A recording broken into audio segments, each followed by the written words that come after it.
Alrighty, good morning guys. It's Alec coming back to you with another video. We're out here working in the shop on the Turbo GMC.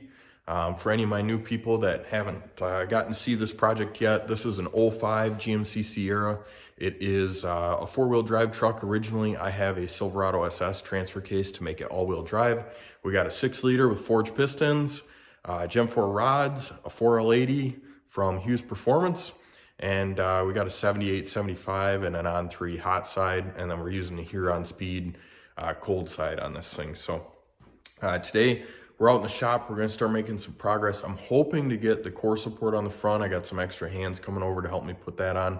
We're going to make the front end of this thing look like a real truck, which might get in my way doing stuff in the engine bay, but that's okay. I want to start getting more progress with it. So when you got a mountain in front of you, you just got to take and start shoveling what you know you got to shovel. So we'll figure out the rest later, but I'll check in with you in a little bit when we get a little time lapse, get a little work done, and see where that takes us. Alrighty, here we are getting started, doing another voiceover for a video, getting the core support into place. This is an assembly, so the radiator and air conditioning condenser and all that stuff is inside of this as we're getting it installed. Ran into a problem with one of the brackets on the left side that normally the coolant expansion tank sits on. It was hitting on the turbo, so we had to get that removed so that it would fit in there. And then it was getting some of the bolts in for the fenders, and then I realized that the body mounts for the underside of the core support wasn't touching them, which I thought was weird. But it was because it was kind of suspended by the fenders. And so right now I'm just kind of trying to do some investigation and figure out what's causing us to get held up. Moving on from that, I had a kind of general idea of what needed to happen to get that body mount to line up and sit flush. So started hooking up some of the stuff inside the engine bay, looking at getting water pump hoses and radiator hoses and the wiring figured out in this area for the headlights and the running lights, and some of the other accessories like the airbag modules, crash sensors, and all the wiring underneath the core support. So getting that all organized and sorted. The headlights could go in right now, but I'm going to hold off on that until we get all the intercooler piping, cold side piping, and intercooler in place, and then we'll worry about the headlights later on.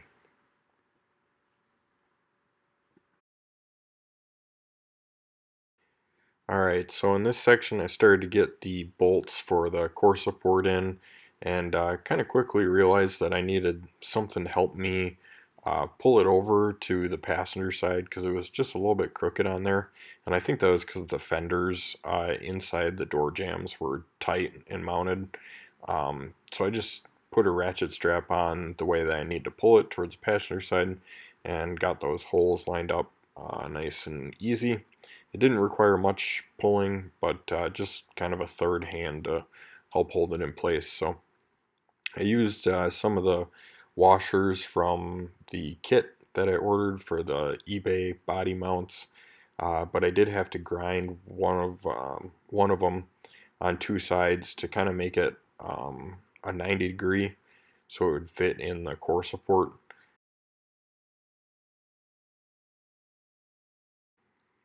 Moving on next, installing the bumper on the front of the truck. Got a little bit ahead of myself because you can see I have the old left and right side brackets hanging down below the front tire, or in front of the front tire right now.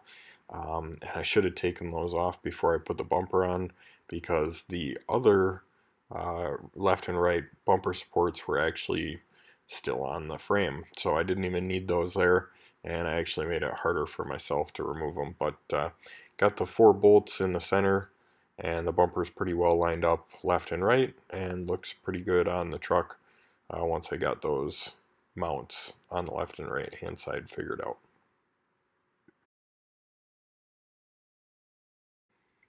Alrighty, so you can see we got the truck back up in the air.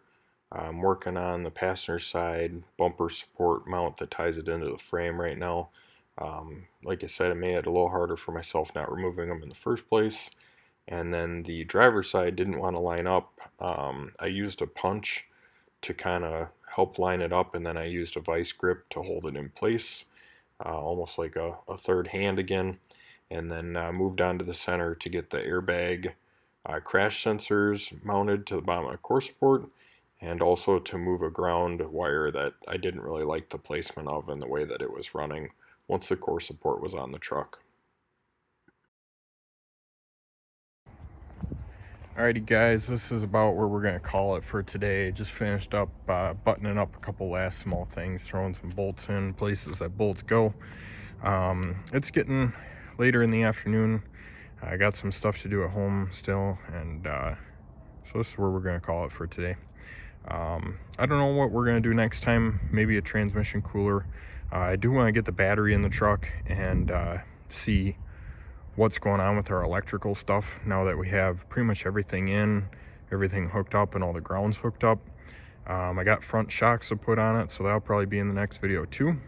But I just want to show you guys it's out of its home. It looks pretty good. I want to get those fenders black just so it's all blending in together. But yeah, I'm pretty happy with the progress we made today. Core support, front bumper, and quite a bit of small miscellaneous stuff. But yeah, she's coming together.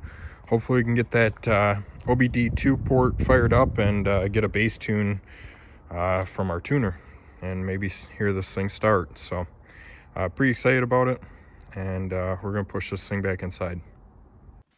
Alrighty guys, well with that being said, got the truck back in the garage here. That was definitely not something I'm gonna do every time I take a video of this thing or make a video with this thing, because that's kind of a pain in the butt to do by myself. But gonna do just a little quick organizing in the shop here, get the bench cleaned up, and go home. So I appreciate you guys watching this video. I'm hoping to kick out a couple more on my couple days off and see what we can make for progress on this thing. A couple things I mentioned before that I haven't really mentioned or talked to you guys or followed up with you guys on is I did call the drive shaft guy. He's a couple weeks out before he can come and take a look at it. So drive shaft's going to be moving along, but for right now we're kind of idled. That's for the rear drive shaft.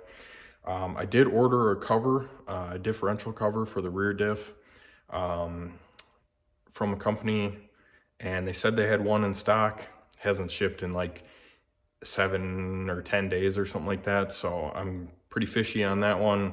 I don't think they actually had one in stock, so that'll be interesting. And there's something else that I was going to talk about. Oh, the SRS module.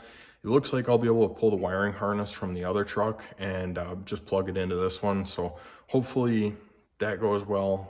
I guess I'll have to work outside on the other cab a little bit. So I'm gonna go home. I'm gonna pull the bolts out of the front of the other frame for the shocks, so we can get the shocks installed the next time we're here. And also I might pull that SRS module. I might not though, because it got all the carpet up and stuff like that. So maybe that's another day. But until I see you guys next time, I really appreciate the support. If you got any questions or comments, please leave them down below.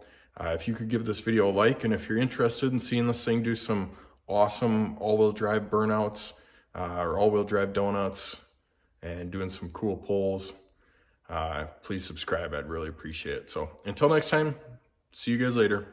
Peace.